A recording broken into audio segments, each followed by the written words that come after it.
সোমবার সকালে ঢাকা ১০ আসনের জন্য মনোনয়ন সংগ্রহ করেন সাবেক উপদেষ্টা আসিফ মাহমুদ সজীব ভূঁইয়া। পরে নির্বাচনী প্রচারে নানা অনিয়মের কথা জানান তিনি।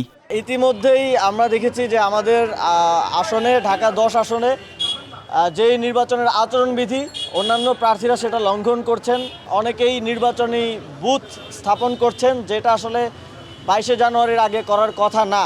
শরীফ ওসমান হাদির মতো অবস্থা আর যেন কারো না হয় এবং এর মধ্য দিয়ে নির্বাচন বানচাল করে দেশকে অন্ধকারের দিকে ঠেলে দেওয়ার সুযোগ যেন কেউ না পায়, সে বিষয়ে সরকারকে সতর্ক থাকার আহ্বান জানান তিনি। শহীদ ওসমান হাদির মতো অবস্থা যেন আর কারো না হয়। এবং নতুন রিন গভীর থেকে পরিষ্কার করে কাপড়কে রাখে নতুনের মতো উজ্জ্বল। নতুন রিন অ্যাডভান্সড পাউডার।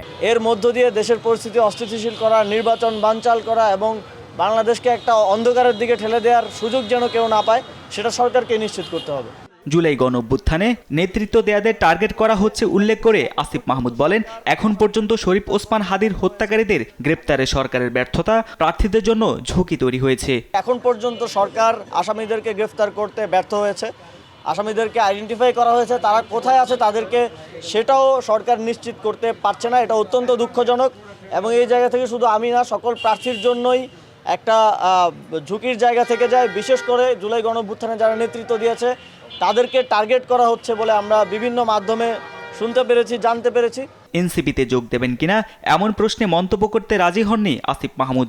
এই প্রসঙ্গে এখন তারেক মাহমুদ সুজন, দেশ টিভি, ঢাকা।